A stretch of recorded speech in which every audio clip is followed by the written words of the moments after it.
Allô la télé. Allô la télé. Allô la télé. Fidèles téléspectateurs, bonjour et merci de nous retrouver pour votre émission À nous la télé. L'évolution de la mode ces 10 dernières années, nous en parlons aujourd'hui avec deux invités sur notre plateau. Pour sa chronique d'éco-mode et beauté, Natou nous parlera aujourd'hui du bazin, la richesse vestimentaire malienne. Et le reportage du jour nous enverra aujourd'hui au Sénégal avant de terminer cette émission avec l'équipe de OK Chef. Allô la télé. Voilà l'évolution de la mode ces 10 dernières années, on en parle aujourd'hui et pour cela nous sommes en compagnie de deux invités. Je vais commencer par la femme, honneur aux femmes donc sur Maïcha. La première invitée est donc Madame Isabelle Anneau, productrice audiovisuelle, présentatrice de l'émission Tendance, présidente directrice générale de Afrique Fashion, directrice de publication de Afrique Fashion Magazine. Bon, elle a plusieurs cordes à son arc, n'est-ce pas? Bonjour Madame Anneau. Bonjour. Merci d'avoir accepté notre invitation. C'est un plaisir pour moi, vraiment. À côté d'elle, Stéphane Niago, il est également présentateur télé, chroniqueur mode et il a dit quoi là? Coordinateur d'événements. Voilà. Merci. Merci à toi aussi d'être sur notre plateau. Plaisir partagé. Bonjour Jeannette, bonjour Natou. Alors c'est vrai que, chers téléspectateurs, vous avez pu observer, tout comme nous, l'évolution de nos tenues vestimentaires, l'évolution de la mode africaine, l'évolution même du travail de nos différents couturiers. Et nous avons décidé d'en parler. Comment s'est faite cette évolution? Quand a-t-elle commencé? Est-ce que nous avons été victimes aussi de cette évolution de la mode-là? Eh bien, on a décidé d'en parler aujourd'hui avec notre très chère Isabelle Anneau sur notre plateau. Et on a décidé de la prendre elle-même comme cobaye. Donc, pendant l'émission, vous allez voir les différentes images de Isabelle Anneau au cours de ces années, depuis 10 ans. Une première image que je vais demander à Djara de mettre à l'antenne maintenant. Elle va nous décrire un peu le style, en fait. Wow. Voilà. Il y a plusieurs années en arrière. C'est vrai. Alors, un bustier Gilles Touré. Donc, quand même toujours tendance. Hein? Voilà, exactement. Sur un jean. Okay. Ça, c'est toujours à la mode quand même. Bien sûr. De temps en temps, les gens... Ça reste un peu dans... On était quand même un peu à la page. Quand même. Mais bon, c'est la position qui dérange un peu. La position de star. Mais sinon, c'était déjà pas mal à l'époque. Hein. Tu sais, c'est les anciens modèles qui reviennent maintenant. Exactement. Voilà. Et un bustier très travaillé. Très travaillé. Bien sûr. Très travaillé. Gilles Touré, c'est toujours la perfection. Hein. Ouais. Très, très belle tenue. Alors, Stéphane, je vais te demander à toi, au jour d'aujourd'hui, qu'est-ce que tu peux nous dire de l'évolution de la mode en Afrique? 10 ans en arrière, qu'était la mode africaine? Je dirais, par rapport à 10 ans en arrière et maintenant, il y a beaucoup de choses qui ont changé. C'est clair. Et c'est clair que la mode aujourd'hui africaine, si je peux me le permettre, est en train de prendre un élan vraiment assez très très bien. Et sur ce secteur-là, franchement, je dirais même, on est bien parti. On est bien parti, franchement. Ok, alors Isabelle, pour toi ça fait 10 ans maintenant que Tendance existe. Exactement. Toi qui as eu le temps de côtoyer les plus grands couturiers d'Afrique et tout, quand Tendance commençait et au jour d'aujourd'hui, est-ce que tu as pu observer cette évolution et comment ça se traduit concrètement? Effectivement, il y a eu une très très bonne évolution. Il faut dire qu'avant, on était encore, pour moi, dans le griffe m'as-tu vu. Ok. Voilà. On était dans le m'as-tu vu, avec des tenues, mais vraiment qui sortaient un peu de l'ordinaire. Il fallait créer. Okay. C'est vrai qu'aujourd'hui, on continue de créer. Mais pour moi, on évolue petit à petit vers le prêt-à-porter parce que la mode africaine a décidé de s'exporter. Exactement. Donc, quand la mode veut s'exporter, il faut tenir compte de la cible. À l'étranger, donc à l'international, il faut s'adapter. Donc à partir de ce moment-là, je pense que nos stylistes africains ont compris. Il y en a qui continuent encore de rester dans tout ce qui est très, très original, très créatif et tout, mais pour la plupart, on sent qu'il y a un travail, il y a un raffinement qui est apporté. Bien sûr. Un raffinement qui est apporté à la mode. Mais ça ne veut pas dire que les modes avant n'étaient pas la mode. Parce que c'était à leur temps. Tu vois, 10 ans en arrière, 15 ans en arrière, c'était ça. Donc, si tu ne portais pas les habits de ce temps-là, tu n'étais pas à la mode. Bien sûr. Donc, tu peux lui porter un peu plus, un habit un peu plus, en avance. On dit, mais où est-ce qu'elle a pris cet habit, cette dame-là? Elle est en avance sur son Elle temps. est en avance sur son temps. Donc, chaque époque avec sa mode. Son style vestimentaire. Donc, avec son style vestimentaire. Donc, nous parlons de 10 ans, de ces 10 dernières années. Mais moi, j'aimerais bien poser la question à Isabelle. Comment vous est né l'amour de la mode? Oui. Alors, c'est venu de rien, c'est venu d'un partage donc d'émissions, voilà, sur une chaîne de télé, donc où je devais avoir une chronique, donc faire une émission, un petit bout là pour l'émission télé.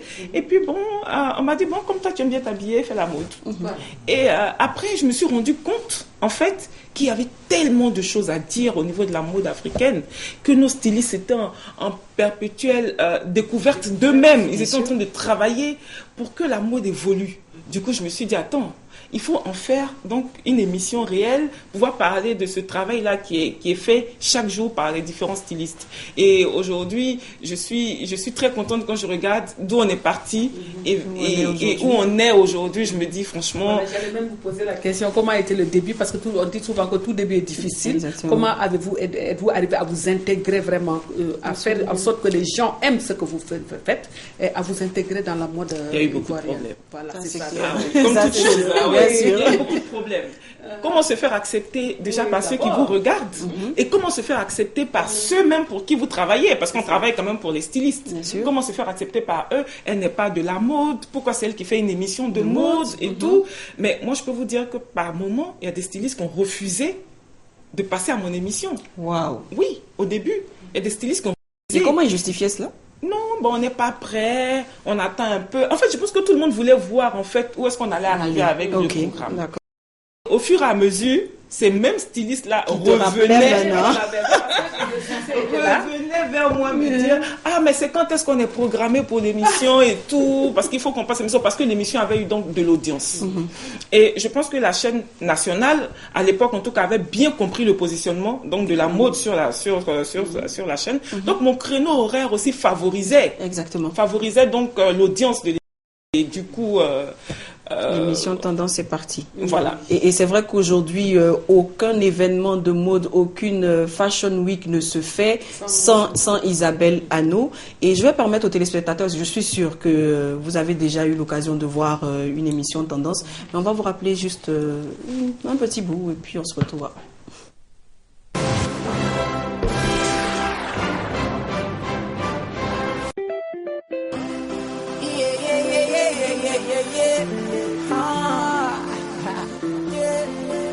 I'm back at to love. Ah, no, no, yeah. See, I've been thinking of you, girl. Why you put me for cruise, girl. Mesdames et messieurs, bonjour et merci d'être en notre compagnie. Aujourd'hui, je vous amène au Burkina Faso à la rencontre d'un créateur. Il s'agit bien sûr de Bazemse. Bazemse qui a pensé, conçu et réalisé un événement qui est dénommé Folie de mode. Folie de mode a eu lieu cette année. Tendance y était pour vous.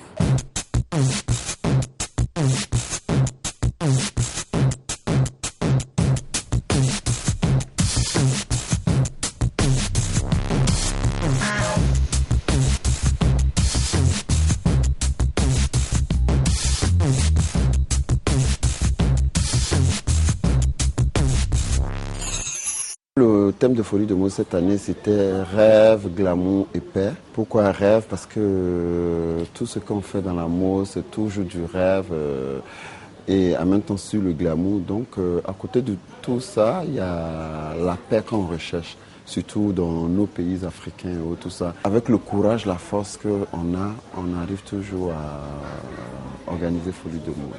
Pour moi, c'est pas de toujours faire venir les mêmes stylistes parce qu'il est important de faire découvrir de nouvelles têtes surtout. Donc quand je vois des créateurs qui font du bon travail, pour moi c'est bon de les montrer aussi au Burkina parce qu'au Burkina c'est vrai qu'on reçoit beaucoup de créateurs ici, mais il y a des créateurs nouveaux aussi qu'on a besoin de connaître et puis on a besoin de montrer que la mode africaine avance surtout avec de nouvelles têtes qui arrivent dans la mode.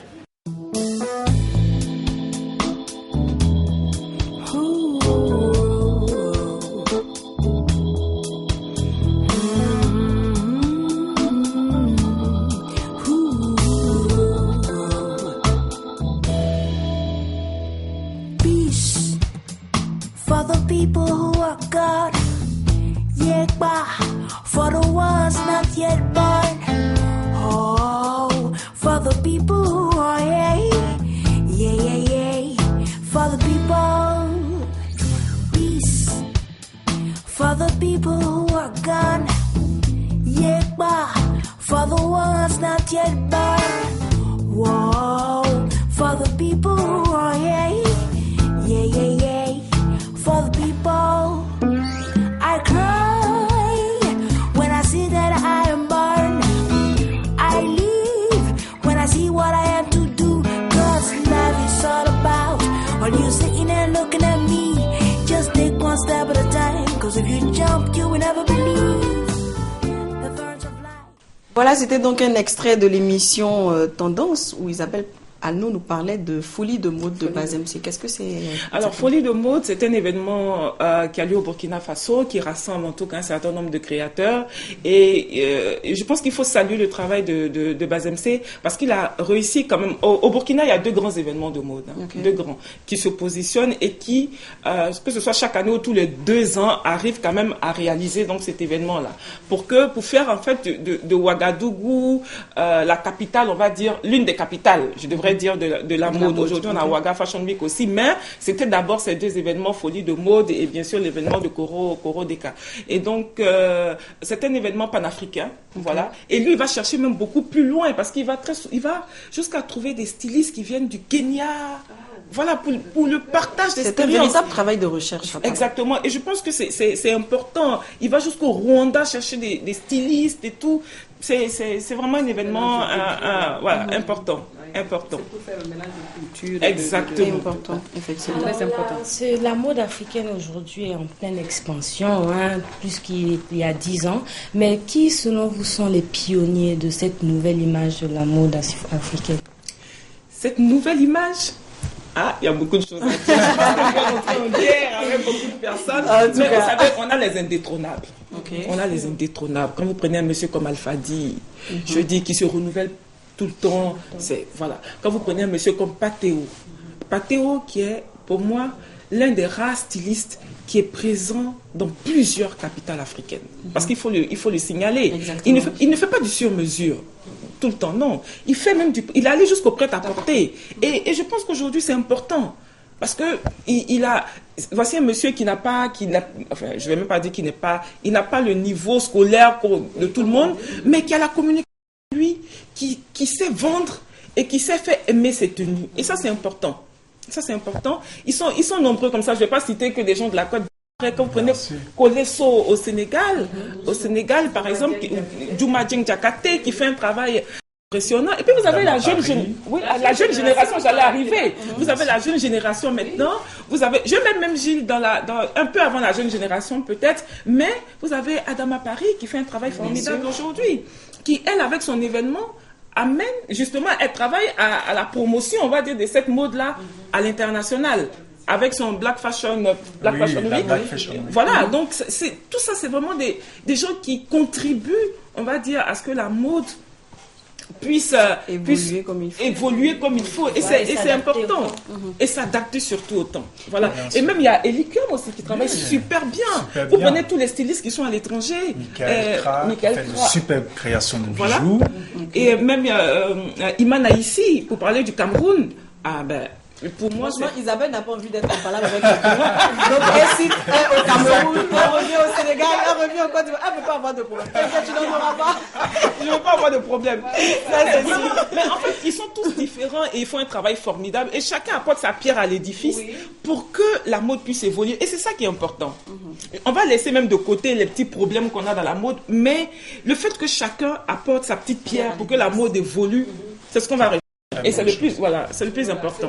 Pour toi, Stéphane, qui a travaillé sur plusieurs fashion week, tu as également travaillé sur plusieurs événements de mode également. Comment cela se prépare, un véritable événement de mode, avant qu'on arrive à la fashion? Pour répondre à la question, c'est clair qu'un événement de mode vraiment qui se prépare, on va dire, en Fashion Week, ça demande beaucoup de temps.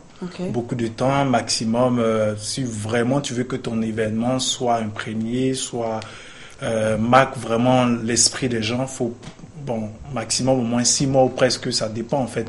Ça dépend des périodes, ça dépend des dates. Donc voilà. Donc comme je disais, ça dépend. Ça Il faut, dépend. je te vois souvent communiquer sur pas mal d'événements sur les réseaux sociaux et tout. Est-ce que il arrive qu'un événement ne soit pas à la hauteur de ce que vous attendiez au départ, par exemple? On peut décider de faire un défilé où vous arrivez, il n'y a personne qui vient assister au défilé. Est-ce que ça arrive souvent, ça? Bon, ça arrive, hein, ça arrive exactement, ça arrive souvent, ça arrive très très souvent, mais il faut s'y faire. Parce qu'on ne prévoit pas ce qui peut arriver. Et Donc, quand ça arrive, vous accusez qui tout de suite? Les bon, couturiers ne sont pas assez aimés. Est-ce que la campagne de com n'a pas été efficace?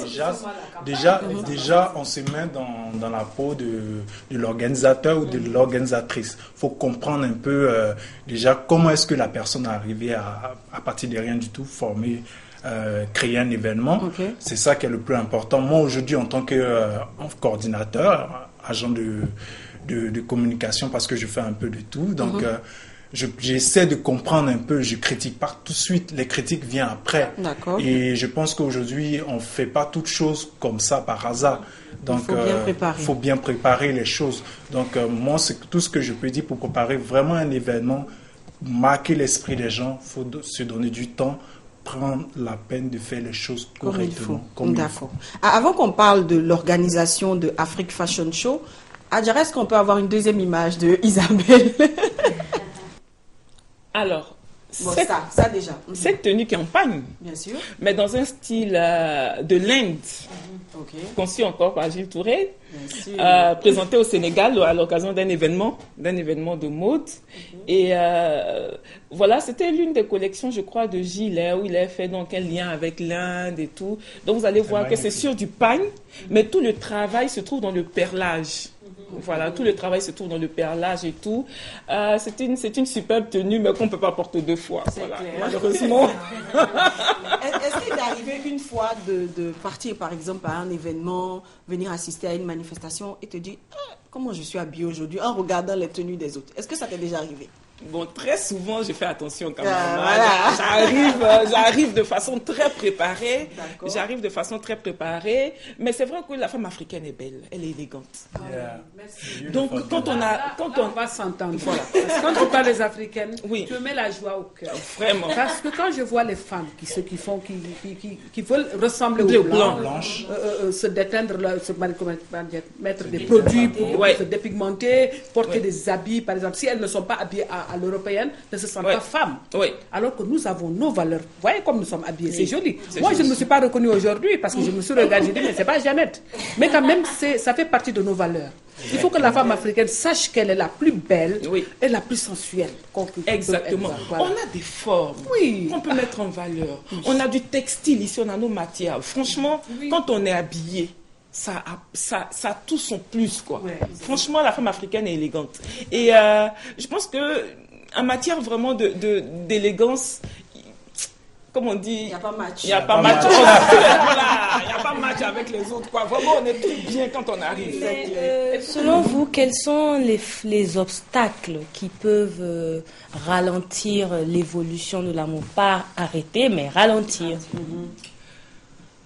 Ralentir. Moi, déjà, mon premier souci serait... Enfin, c'est même pas un souci. Je veux dire, ce qui peut ralentir véritablement la mode, c'est les différentes incompréhensions qu'on a dans les... mentalité des voilà. femmes. Mentalité. Oui. Entre les couturiers Entre les eux-mêmes? couturiers, voilà, entre les couturiers. Je pense que si on arrive à créer donc dans nos différents pays des véritables forces en matière de mode, vous allez voir que même nos autorités vont nous écouter. Mais malheureusement, celui-là prend son dossier, il met sur son aisselle, il va parler pour lui, il a eu son argent, il se met de côté. L'autre prend son dossier, non. Je pense qu'aujourd'hui, il faut qu'on se mette ensemble pour travailler. C'est ensemble qu'on est fort. À partir du moment où on sera tous ensemble, on va avoir des projets communs, on va décider de lancer des modes à l'année, on va même permettre à la jeunesse de porter nos tenues, parce qu'on a l'influence des médias internationaux. Aujourd'hui, vous avez je sais pas, je vais pas les citer, qui font porter des tenues. Vous voyez nos jeunes là avec des baggy, des jeans à râler. Voilà, donc, vraiment, on porte tous des jeans, mais il faut qu'on fasse un lien entre ce qui vient de l'extérieur et surtout pour la jeunesse. Bien sûr. Voilà. Et donc, à partir de ce moment-là, pour moi, on va bien évoluer. Ouais. Parlant de la mode ivoirienne, quelle est par exemple la situation actuelle de la mode ivoirienne? africaine. Ah, elle Malgré la évolue très bien. tendance, elle évolue très bien. Ah, je suis plus à l'aise de parler de ça. Non, non, elle évolue très très bien. Ah, elle évolue très. Déjà en Côte d'Ivoire, on a plusieurs événements de mode aujourd'hui. Et vous savez, la concurrence, ça crée de l'émulation. Ça fait que chacun a envie d'aller beaucoup plus loin. Et même au niveau des créateurs, ils sont toujours en train de créer quelque chose de nouveau. Chacun sort sa collection, même quand il n'y a pas de défilé. Et on a un nombre impressionnant. On a les grands qu'on connaît, mais on a des jeunes. Vous voyez, Dieu donné, par exemple, qui travaille super bien, qui est un jeune créateur et qui aujourd'hui participe à plusieurs événements en Afrique. Donc, dans quelques années, vous allez voir que celui-là va être un grand nom. Bien sûr, comme PDB. Voilà. Zach et bien sûr. Voilà, Zach, par exemple, qui a fait la couve même de mon magazine, mais tout le monde appelait pour savoir, mais qui est ce jeune qui a fait cette tenue? Les gens ont commandé, mais en fait, il leur faut peut-être beaucoup plus de visibilité. Et c'est nous aussi notre faute. Il faut qu'on leur donne la possibilité de se faire connaître, de se faire voir. C'est vrai qu'ils doivent être mieux structurés, mais donnons-leur la chance. Si on les pousse en avant, ça va aller. Alors, il y a un phénomène maintenant dans la mode. Je peux me lever un jour, j'apprends la couture, je me dis, je suis styliste. Je suis créatrice de mode. Alors, ne pensez-vous pas en tant que créatrice spécialiste de la mode, voilà, et tout ça? spécialiste de la mode, qu'un styliste doit passer par une école de formation. Parce que là, on voit plusieurs personnes qui se sont levées aujourd'hui. Je suis styliste et puis essaient de faire ces défilés alors qu'il n'a pas de qualification, de connaissances.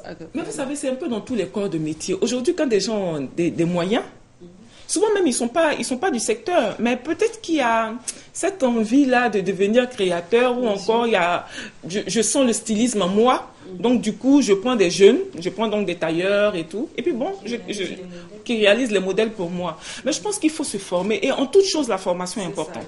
C'est pour ça qu'on a des écoles de formation en matière de mode. Il faut se former, il faut apprendre au moins le B.A.B.A.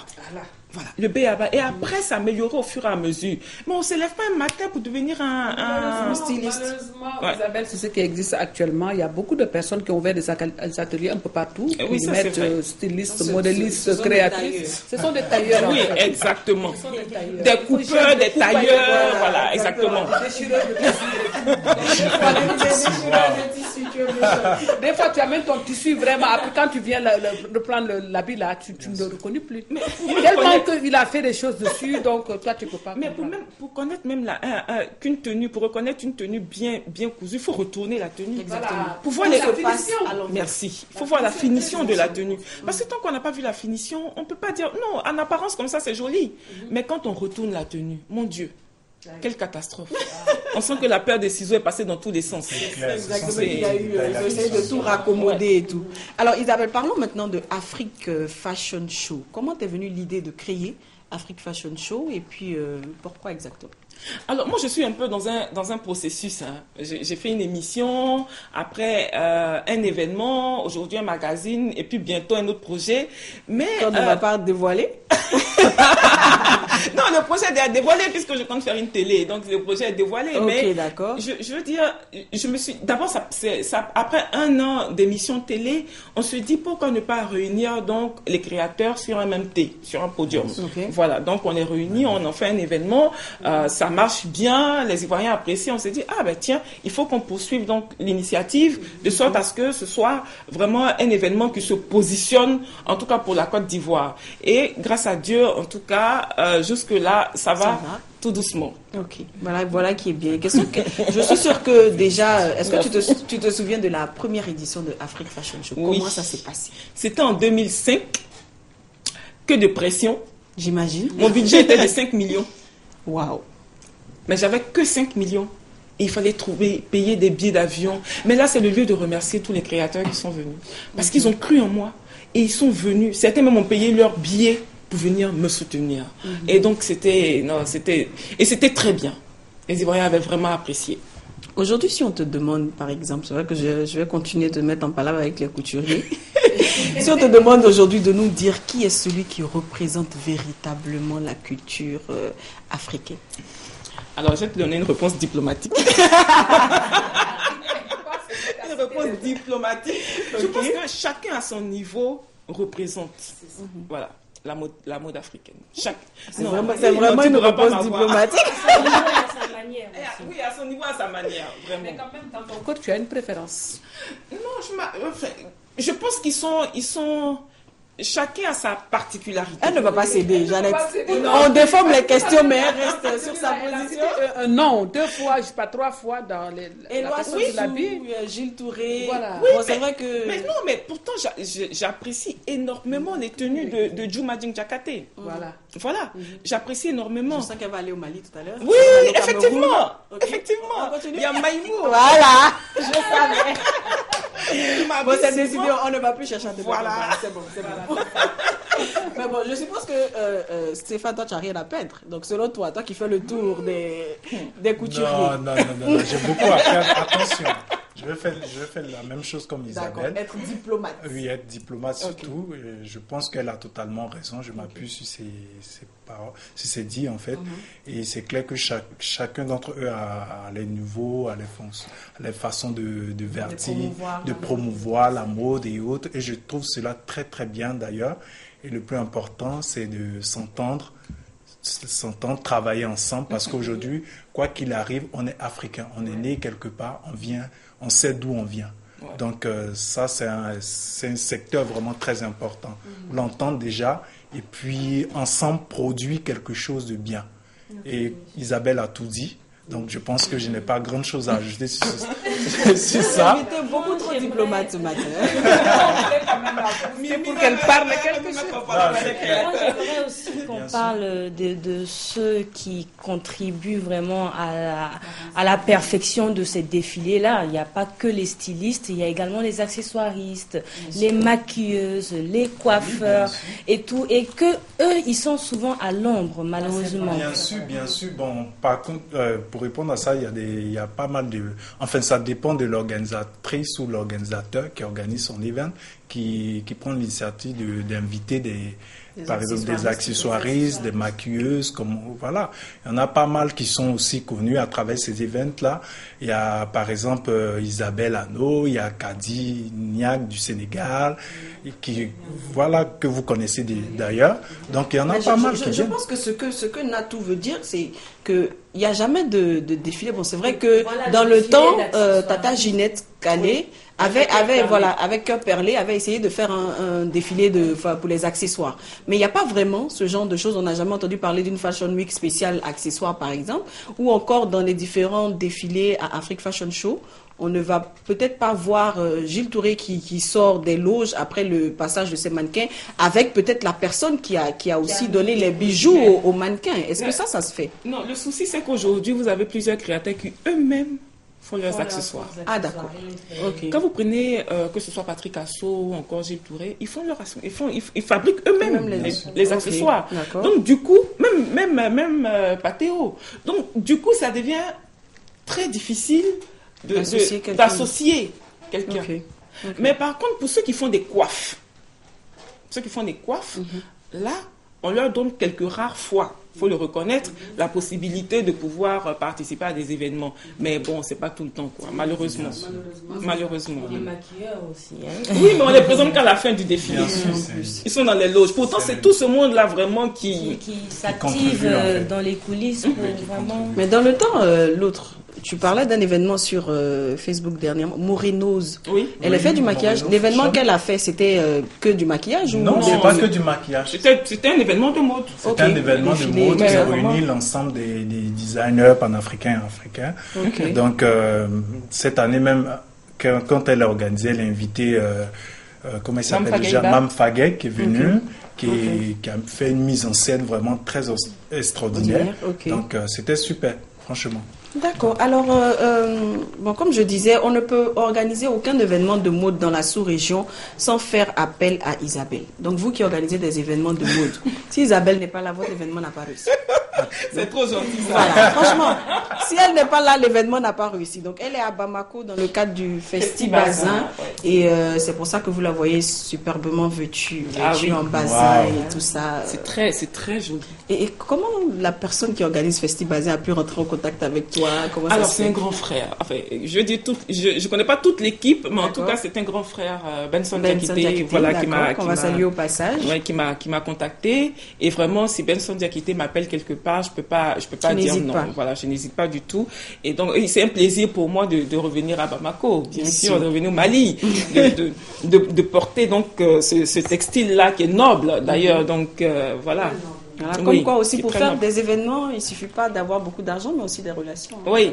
C'est important. Ça, Oui, c'est très important. c'est très important. C'est très Je important, sais les que je vais me relations. mettre à la mode maintenant que je connais Isabelle. C'est ma copine. Donc si j'organise quelque chose, je la fais venir et puis c'est bon. Il n'y a même pas de problème. Nous avons commencé à parler de bazin et Nato a décidé également de nous en parler dans sa chronique des mode et beauté. Et donc nous poursuivons cette émission en parlant de mode et de beauté.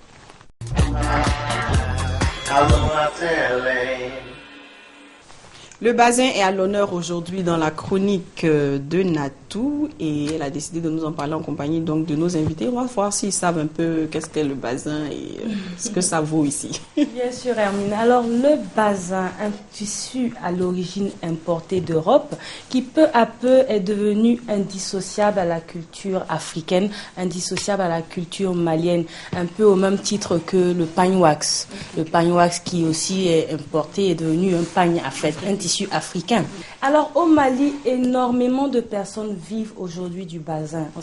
Qu'il s'agisse des vendeurs de bazin, des teinturières, des brodeurs, des tailleurs, eux tous contribuent à la valorisation du bazin qui devient vraiment un tissu malien. Aujourd'hui, au Mali, pour toutes les grandes occasions, le bazin est de mise, pardon. Et qu'il s'agisse des mariages, des baptêmes, simplement le vendredi pour aller au boulot, chaque vendredi, toute la ville est en bazin. Pour dire qu'aujourd'hui, le bazin est vraiment devenu le tissu officiel même du Mali. Comme tu as bien dit, baptême c'est bazin, mariage c'est bazin, funérailles c'est bazin. Aller à la mosquée, c'est bazin. Quand on veut même aller rendre visite à une personne, c'est bazin. Vraiment, le Mali a valorisé le bazin. Il paraît même que il fut un temps à Bamako où quand tu dois aller à une manifestation, un baptême, un mariage, quand tu arrives même en wax et que tu n'es pas en bazin, on te demande d'aller loin derrière et de laisser les invités s'asseoir ceux qui sont en bazin. Et ça, c'est typiquement culturel. Les gens qui ont porté le bazin, donc c'est eux qui Il faut les laisser s'asseoir devant. Et donc, sur le plan international aujourd'hui, j'aimerais demander à Isabelle, quelle est la place du bazin? Alors, waouh, c'est une grande question. Ça. Est-ce qu'il a été donné déjà de voir le bazin dans les différents défilés auxquels Oui, mais même à Afrique Fashion, hein, vous savez, quand on faisait donc cet événement sur 4 jours, on avait une soirée bazin. Okay. Parce que, heureusement d'ailleurs, pour les grands pays, on a toujours des stylistes sénégalais ou maliens qui se sont déplacés et qui arrivent donc à faire la couture du bazin dans ces différents pays-là. Donc, forcément, c'est important. Mais moi, ce que je voulais dire surtout, c'est que vous avez réussi au Mali à faire du bazin quelque chose de spécial. Oui. Quand on commence par le chef de l'État, jusqu'à quelqu'un dans la rue, ils sont habillés en bazin. Bien sûr. Et ça veut dire que nos autorités doivent impulser souvent les matières, la mode. Et donc, ici, c'est le bazin, mais même le faso d'Anfani, quand vous allez au Burkina, on leur demande souvent de porter le faso d'Anfani. Et c'est important d'impulser ce qui vient de chez nous, ce qui est porté par nous. Et vraiment, le bazin a toute sa place. Hein. Ah oui. Et c'est vrai que c'est toujours une fierté de voir le président. Moi, j'arrête pas de le citer en exemple. Le président Ibrahim Boubacar Keïta, même aux États-Unis dernièrement pour le sommet Afrique-États-Unis, il était dans son bazin blanc avec le chapeau. Complexe. Et ça, sans complexe, c'est la richesse de son pays. Le président Moussa Traoré aussi faisait ça. Il était tout le temps en bazin blanc, Akété aussi tout le temps en bazin, Modibo Keïta tout le temps. Et même Macky Sall au Sénégal le fait souvent. Aussi, il aime bien ça. Même Nelson Mandela a porté le bazin. Ah ouais? Ça, oui, je savais pas. Je sais qu'il a porté une chemise patéo, mais je savais pas que c'était du bazin. Alors, ce qui est vraiment important aujourd'hui avec le bazin dans la société, c'est ce que je disais tantôt, c'est le fait que ça crée énormément d'emplois. Ça crée énormément d'emplois. Et c'est vraiment de là. Regardez aujourd'hui sur le plateau. Elle a mis un bazin. Ça, c'est le travail d'un couturier qui a coupé en morceaux. On appelle ça en bambara farafarani. C'est parce que c'est des morceaux qu'il coupe et qu'il raccommode pour en faire un modèle. Hermine avec son haut magnifiquement brodé. Merci. Et moi, avec de la peinture à la place de la broderie et de la teinture et autour du perlage, c'est pour te dire qu'aujourd'hui, on peut faire tellement de choses Isabelle, avec le bazin. Et permettez que je rappelle rapidement à nos téléspectateurs que nous sommes habillés ce matin par Amadoun Bokoum de Coco Design. Il a bien voulu habiller toute l'équipe ainsi que Isabelle ce matin pour votre émission à nous la télé. Donc merci à toi Amadoun. Il répond à chaque fois qu'on a besoin de lui pour une émission. Il répond présent. Merci à toi. C'est vraiment très gentil. Voilà. On peut poursuivre. Richesse culturelle du Mali, le bazin, Natou nous en a parlé donc dans sa chronique des Gomo des Beautés. Nous allons parler maintenant du reportage du jour et il s'agit de l'hivernage au Sénégal. Je suis sûre que Jeannette aura beaucoup de choses à dire là-dessus.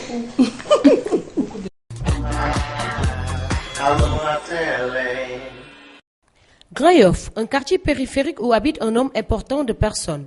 Après les dernières pluies à Dakar, difficile pour les populations qui se situent non loin du quartier Arafat de se déplacer. Les voitures roulent à une vitesse très lente pour éviter la collision et les clients s'entassent au niveau du marché Grand Yoff pour éviter de tomber sur l'eau. Un décor qui frustre certains riverains. Au niveau de Grand Yoff, Parcelles, Pékin. On a de l'inondation à Grand Yoff, aux Parcelles Assainies, à Pékin et Rufisque. Mais la question ne devrait pas être réglée au moment où il pleut. Ça devrait se faire en d'autres saisons. Mais le Sénégalais ne se soucie du danger que quand il s'approche.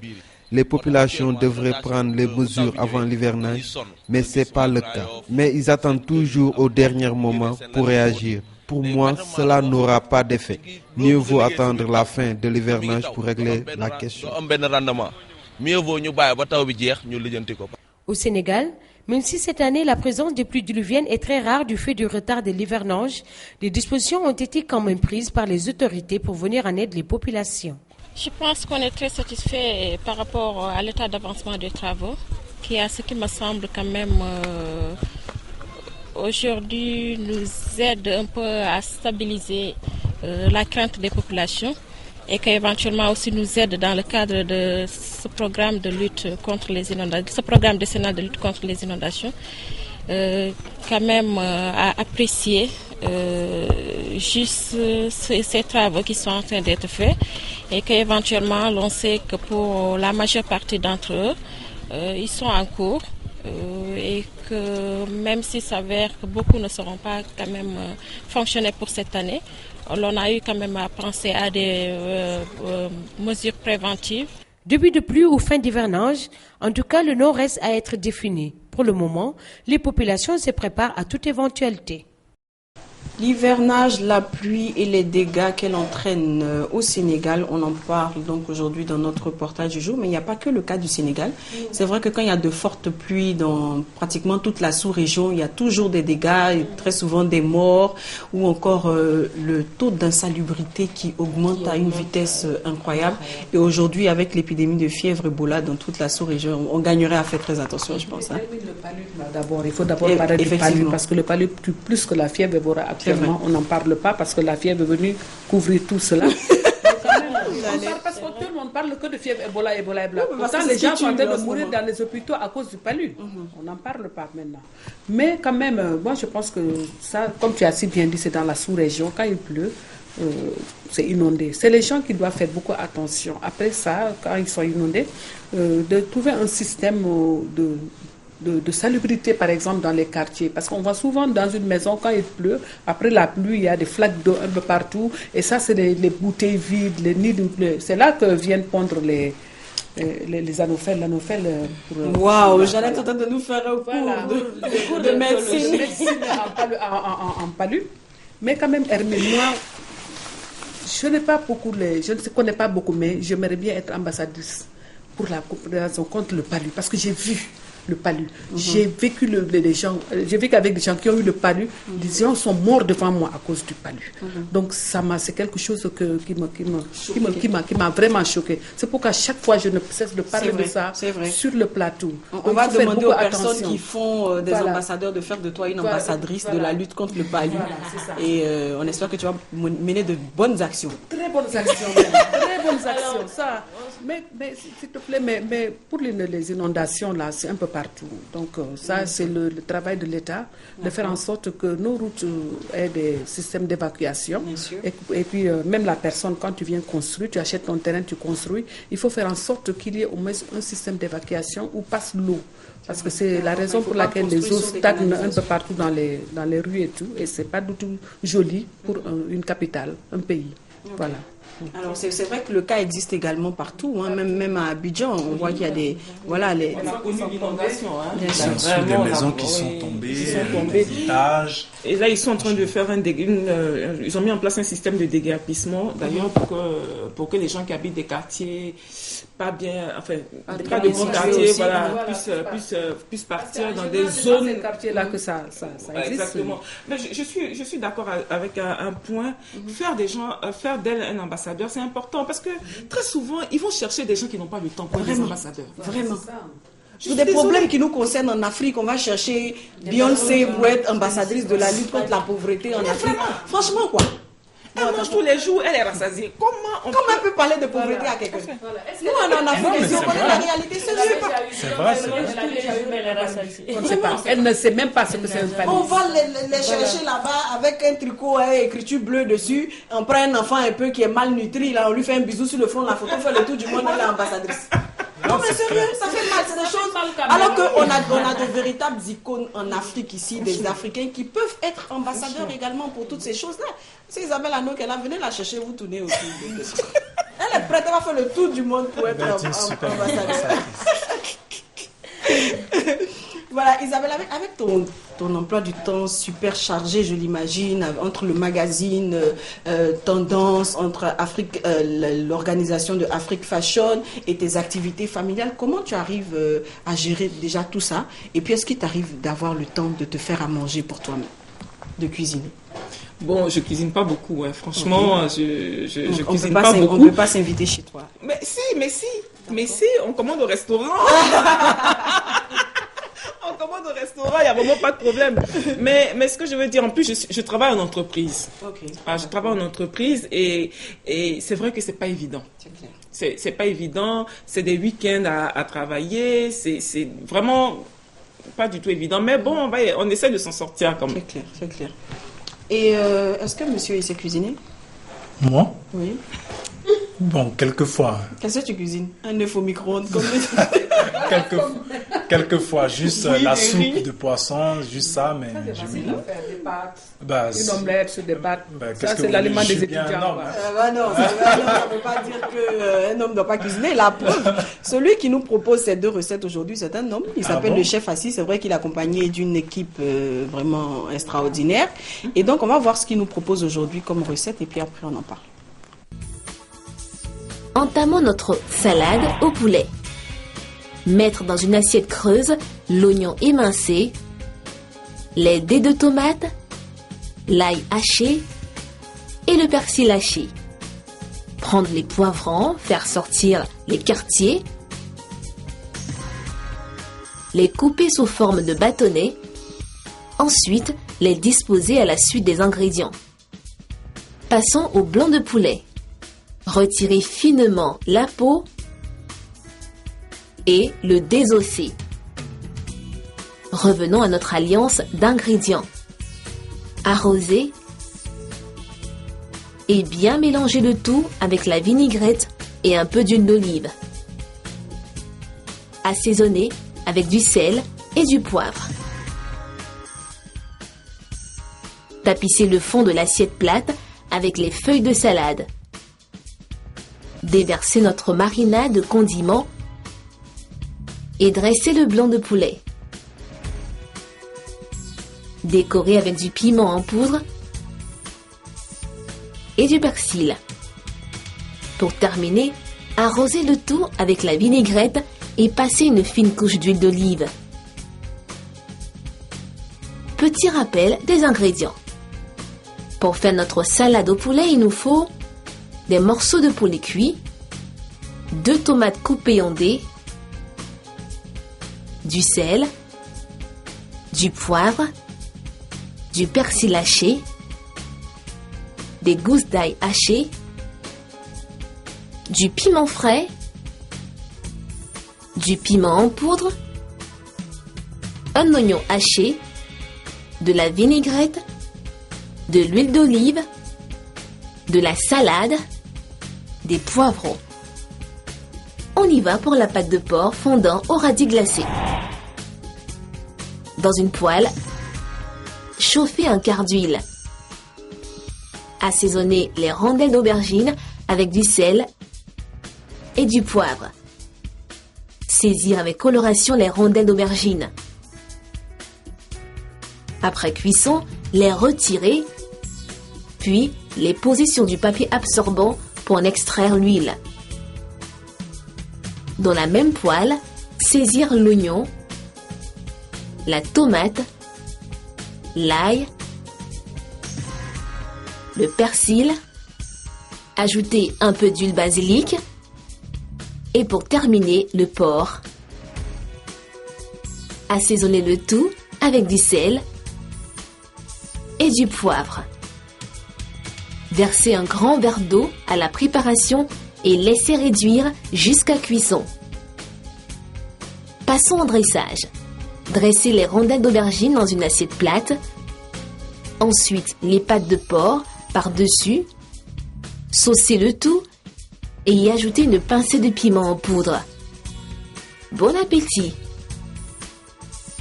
Le rappel des ingrédients. Pour réaliser cette merveille, il nous faut des pâtes de porc, de l'oignon, de la tomate en dés, du sel, du poivre, des rondelles d'aubergine, du persil, de l'ail et de l'huile basilic frais. Chers téléspectateurs, je vous avais prévenu des recettes faciles à réaliser. À vous de jouer. Une salade au poulet et des pâtes de porc fondant au radis glacé. Ce sont donc les 2 recettes que nous propose aujourd'hui le chef Assi. Rassurez-vous, c'est souvent des noms très compliqués, mais bon, la recette en elle-même n'a rien de compliqué. Ça peut se faire facilement. Même Isabelle peut le refaire chez elle, n'est-ce pas? Bien sûr. Il y a une de mes nièces qui m'a dit, chef assis. Lui, il est tout le temps assis. J'ai dit, attention, c'est le nom. Il est tout le temps debout parce qu'il est quand il est dans la cuisine, il ne s'assoit jamais. Donc, il fallait que je... Ouais, chef assis est tout assis. Voilà, c'est ça. Pour lui et pour elle, elle n'a pas compris. Elle dit assis. Donc, alors, quels sont les projets de Isabelle maintenant? Est-ce que tu vas au-delà de la télé? De la création de la chaîne de télé, oui. Non, pour le moment, je veux mettre en place ce projet-là. C'est vraiment le projet qui me tient véritablement à cœur. C'est un projet qui dure depuis plus de 2 ans, je crois. Okay. Et je pense que là, c'est tout en bonne voie. Là. Vous espérez une libéralisation du secteur en Côte d'Ivoire ou vous voulez la créer ailleurs, cette chaîne? Je vais la créer ailleurs. Ailleurs, ok. Je pense que c'est la meilleure solution vu que l'environnement ne veut pas être libéralisé. Bon, sur ce, là, je joue un peu la rebelle là sur le plateau. N'oublie pas que je dois repartir. Bon, ça va pardonner. Ma langue a glissé. Ne lui faites rien, pardon. à l'aéroport, hein? Franchement. Avec le pistolet. Oui. Voilà l'évolution de la mode africaine ces 10 dernières années. On en a parlé aujourd'hui en compagnie donc de Isabelle Hanot, qui, je vous le rappelle, est productrice audiovisuelle, spécialiste mode, présentatrice de l'émission Tendance, présidente directrice générale de de Avant-Garde Production, directrice de publication de Afrique Fashion Magazine, et puis commissaire du festival Afrique Fashion Show. Et bientôt directrice d'une chaîne de télévision. Pourquoi pas? C'est tout le bonheur qu'on puisse te souhaiter en tout cas. Et merci d'être passé sur notre plateau. Ça a été un plaisir de te recevoir. Un très bon moment en votre compagnie. Un très bon moment. Pour nous également. Alors, merci à toi également, Stéphane. Au plaisir partagé. Ça m'a fait plaisir de te revoir après tout ce temps. Ça fait quand même pas mal d'années, c'est pas vrai. Quand même. Merci à vous également, mesdames. Alors, pour vous qui nous suivez, on se retrouve ce soir ou demain au Festi Bazin. Et puis, voilà quoi. L'évolution de la mode, je vous le rappelle, on en a parlé. Natou nous a parlé du bazin, on a parlé de l'hivernage au Sénégal. Ok, chef vient de clôturer cette émission. On vous retrouve avec autant de plaisir demain pour un nouveau numéro de À nous la télé.